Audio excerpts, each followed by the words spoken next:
Производство цемента на территории Латвии началось во второй половине 19 века, когда в 1867 году был запущен первый в Российской империи рижский цементный завод Шмидта.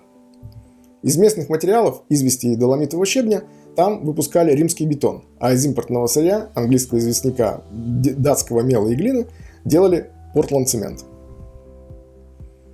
8 лет спустя крупный немецкий торговый дом Вогел и Ко вместе с московскими партнерами выкупил контрольный пакет предприятия, оставив Карлу Христофору Шмидту место директора компании Общества Рижской цементной фабрики и маслобойни К.Х. Шмидта.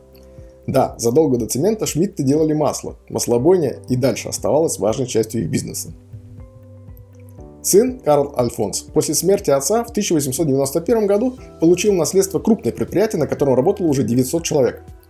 Продукция поставлялась во все уголки огромной Российской империи. Наследник провел основательную модернизацию завода. К 903-му предприятие стало одним из ведущих в Российской империи и имело право маркировать свою продукцию императорским орлом, знаком качества.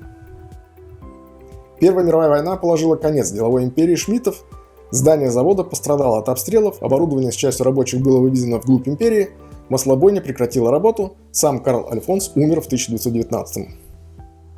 Однако, на базе остатков предприятия было создано новое акционерное общество, которое решило сохранить именитый бренд Шмидта в названии и энергично взялось за восстановление производства. Огромный российский рынок был потерян, количество рабочих сократилось втрое, но перспективы все равно были хорошие. Восстанавливаемая после войны Латвия остро нуждалась в цементе.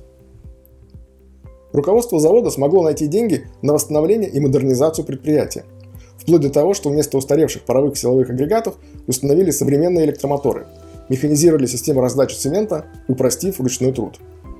К заводу подвели еще и железнодорожную ветку, сделав удобнее доставку сырья и отгрузку готовой продукции. Дела уверенно пошли в гору. А к середине 1930-х старый завод в Риге уже не мог обеспечить стремительно растущие потребности страны в цементе. Да и сырья для расширения производства в ближайших окрестностях не хватало. Было принято решение о начале цементного производства в Броценах, где по соседству обнаружили богатые залежи известняка. Новый завод начал работу в 1938-м. Проект создавался в сотрудничестве с опытной датской компанией, которая уже построила множество подобных предприятий по всему миру, а завод в Броценах на тот момент считался одним из самых современных в мире. Процессы добычи, транспортировки и производства были не только механизированы, но и частично автоматизированы. Планируемая мощность нового предприятия составляла 60 тысяч тонн портланд-цемента в год, с возможностью увеличения до 120 тысяч тонн.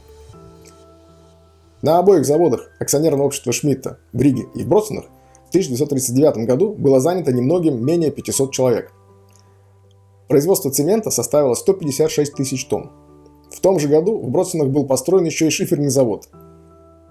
Рижский и Броценский заводы выпускали вместе без малого 14 миллионов условных плит. Часть продукции экспортировалась в Литву, Эстонию и Финляндию. Старый завод в Броценах в 2000-х был выведен из эксплуатации и заброшен, но рядом работает новое современное предприятие. Единственный цементный завод Латвии находится в Броценах. Начал работу еще в 1938 году на базе местных богатых залежей известняка. В 2005 был куплен мексиканским концерном по производству цемента Cemex. В 2010 основательно модернизирован. В 2019 немецкая компания Schwenk Cement Beteiligungen выкупила комбинат у Cemex и в 2021-2024 годах провела большую модернизацию стоимостью в 34 миллиона евро. Помимо прочего, были внедрены новые фильтрационные системы, снижающие выбросы пыли более чем на 40%, и проведена автоматизация управления производством. И теперь современное предприятие мощностью 1 600 000 тонн готовой продукции занимает 4-е место в Северной Европе по производственному потенциалу. На заводе занято 350 работников. В 2023 году производство составило немногим более 1 миллиона тонн, оборот 146 миллионов евро. Основные рынки экспорта – Эстония, Швеция и Финляндия.